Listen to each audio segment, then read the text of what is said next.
Yo, what is up? I hope you are having an amazing day. My name is Legendary Luke and I am here to bring you a Diamond to Masters Apex Legends ranked guide. This video is a follow-up to the Platinum to Diamond video I put out, so the plan is to turn these ranked guides into kind of a series on the channel. Today's video is going to include tips, tricks, and general advice that will help Diamond players get to Masters.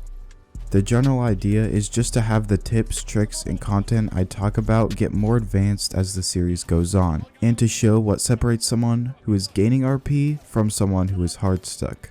The first thing that changes when you hit Diamond is the mechanics start to matter less. If you don't know what mechanics are, they're basically the core of the game, so things like movement and aiming. Someone with good aim and a little bit of game sense is perfectly capable of getting to Diamond. I see it happen all the time where a player with good mechanics will have little trouble getting to Diamond, but once they're there, they can't seem to gain any RP. So what changes? What changes is that everyone in Diamond has good mechanics. Everyone in Diamond knows how to aim their gun, knows how to use legend abilities, and most people actually know how to do it quite well.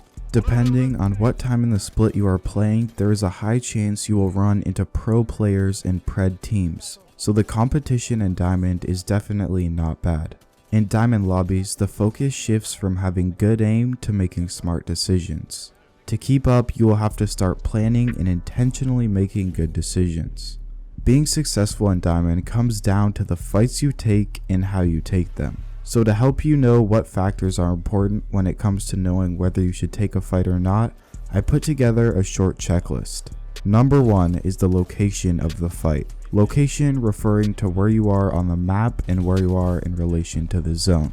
The general rule is to avoid fights with multiple teams in them. I know, a clean third party is one of the best and easiest ways to get kill points. But getting a clean third party is easier said than done. Especially in Diamond with the entry costs way bigger, people are very eager to get KP. And most teams, when they hear fighting, will rush head over heels to get there and swoop in for the third party. With that being said, you do not want to be one of those teams. The chance you will come in at the right time to cleanly and promptly finish the fight is pretty low, and most of the time is something you don't have much control over. What happens most of the time is you roll up guns blazing and get 1 or 2 kills simply through the element of surprise.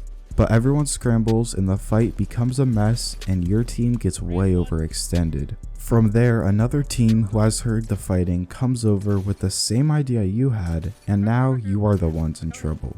Third partying can be a good way of getting a few KP, but what ends up happening most of the time is a 4th or 5th party that leaves you with a dead teammate or sends you back to the lobby with 1 KP and a -28 game. This never changes no matter the map and no matter the rank system.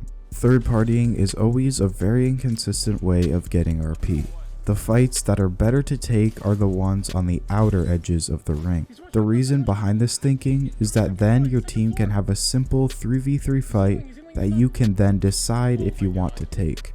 It makes the fight controllable and a lot more one-dimensional. The only other factor to consider is where you are in relation to the ring. If you are outside the ring with under 30 seconds left, it probably wouldn't be smart to take the engagement that will lead to a zone fight. The number 2 factor that dictates whether a fight is smart to take is whether or not you have KP. It's pretty simple. Diamond players mostly know this, but if you already have 4+ KP in the early zones, it is probably not worth the risk of trying to get more. To go along with that, there's always going to be some type of KP max, whether it's hard or soft. So it might seem obvious, but don't fight if you do not need KP. Okay, so you have KP in your edge zone with no one around to third party. What else should you be doing? Before you take every fight, it is important to take a brief period of time where you assess the situation and decide if you can actually win or not. The first thing you should consider during this time is loot. This mainly comes down to the color of shields. If you're hitting the enemy squad for white and blue, and your whole team has purple, this would be a fight that is to your advantage. You have no way of telling what the other team's loot is like past shields and weapons, but you do know what your team's loot is like, so consider what kind of loadouts you and your team have. Another really important thing that I see lower rank players not even consider is the time that it will take to finish a fight. The longer it will take to wrap up a fight, the less you want to take it. A prolonged fight leads to a higher chance of third parties, is really draining on your loot, and oftentimes doesn't even lead to anything. So stay away from fights where the other team is in a power position where it will take a lot of maneuvering just to get close to them. Or if it looks like the other team is just going to stay put and not want to get close enough to fight you. The last really big thing that dictates what successful diamond players look for in a fight is the skill of the opposing team. If I'm IGLing the game and come up on a team that seems scared and unorganized, I am 100% making the call to push that team. Meanwhile, if I come up on a team that looks like they know what they're doing, maybe they laser one of my teammates, that's a fight I'm a lot more likely to stay away from. You can't fully be sure about the skill of enemy teams, but you will notice outliers. It's something that if you pay attention to, you start to notice more. If you want to be successful in Diamond, you can no longer go around fighting the whole match like you did in Platinum. Picking and choosing fights becomes a huge part of whether you pass or fail in Diamond. So to recap, only take fights when you need KP, look for fights on the outskirts of zones or where you won't get third partied, and take a small period of time where you survey the situation before you decide to fully commit, where you take into account loot, how long the fight will take, and the skill of the enemy team. If you do all of these things, I can guarantee you will start to win more fights in your ranked games even without improving on any other aspects of your game, such as aim or positioning. Another big thing that separates master teams from diamond teams is team dynamics. What I mean by this is the role that each player has within the team. I'm definitely going to create a full guide on this soon because it is something not many players even know about, which is unfortunate because it is one of the essentials in competitive Apex. All of the pro teams and most high-level ranked teams have their squad broken into 3 main parts: a support player, a fragger, and an IGL. For this video, we are going to touch on the IGL position. IGL stands for in-game leader and is pretty much the person calling the shots throughout the game. The IGL is generally the person in the squad with the best game sense and knowledge of rotation, but having an IGL that doesn't tilt, communicates well, and doesn't get frustrated is important too. I could make a whole video on how to IGL, and I probably will at some point, but for now you need to know why having a dedicated IGL will help you in ranked. One of the reasons is that diamond lobbies are so much faster. The game just moves quicker and your team will need to make split-second decisions to stay alive. Making the right decision is important when you're in these situations. But what is even more important is making them quickly and confidently, and most of the time that is not possible with 3 people weighing in on the comms. Let's be honest, when the entire team is voicing their opinion, it is a lot harder to come to a decision and execute it decisively. There's a reason why good teams use an IGL, and that is because it streamlines comms and simplifies the decision-making process. I would highly recommend that you appoint a single player as an IGL when you play ranked that your squad mutually agrees to listen to and follow. And the other 2 players don't have to be completely silenced. They can still weigh in and voice their opinions. However, if there's a disagreement or a quick decision that needs to be made for the squad, the IGL gets the final say. This doesn't only apply to pre-made squads either. I would argue that having an IGL when solo queuing is more important than with a pre-made squad, because usually in solo queue your teammates won't even use their mics. This means you will be the one that has to step up and call the shots. Regardless of whether you are trying to solo queue through Diamond or do it with a pre-made squad, having an IGL will clean up the communication process and allow your team to make faster decisions. The last thing I want to touch on in this video is a technique that will help you win endgames. Diamond is the first ranked tier where there are consistently endgames with 6+ squads in them, and almost every single game will go into a final closing zone.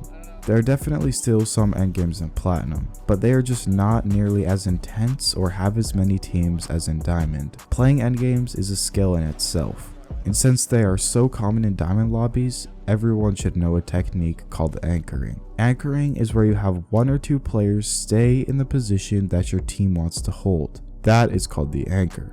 Usually, the support player or players would do this, such as the Gibraltar, Caustic, Watson, and so on. Then you have 1 player that is preferably on a mobile legend like Wraith, Pathfinder, Loba, or Octane, go out solo to get an angle. The reason this technique is so powerful is because your team keeps all of the benefits of playing each of those positions without giving anything up. The idea is that you will have a safe home base position that your team will have locked down. Then the player going out can get angles on another team and have a safe place to come back to if things get bad. So let's talk about the times you can use anchoring in endgames, because there are a few different situations where it could be to your advantage. The first is just when you want to get angles on another team or teams but you can't lose your position. In endgames, positioning is everything, so throwing away your positioning is throwing away the game.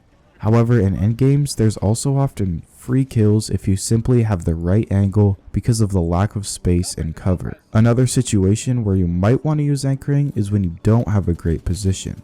Maybe with little cover where another team could destroy you simply with a line of sight. What you could do is send out your mobile legend to a spot where they can cut off that line of sight and allow the rest of your team to continue to stay in that position.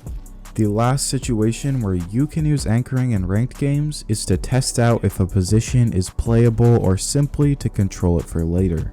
Most of the time in games you don't know the full scene, so there's no way of knowing if a position will be fully playable or not. In that situation, using anchoring to test the waters by sending out your most mobile legend would be a great play. If it is playable, they can stay there and make sure no one else takes it while your team decides whether they should move there or not. Anchoring is a great way of controlling space and playing two positions at once, which comes with a lot of advantages. So to quickly recap, if you want to rank up from Diamond to Masters, make sure you are only taking smart fights by using the checklist I've referred to before. Always make sure you have one IGL in the squad to make decisions, and use the technique of anchoring to win endgames. If you learned something from this video or enjoyed watching it, I would love it if you could like and subscribe. And also hit the bell icon to be informed when I drop my Masters to Predator guide with the most advanced rank tips, tricks, and techniques, and other videos that will help you get better at Apex. Also, if there's anything you want to see, put it in the comments down below. Thank you and have an amazing day.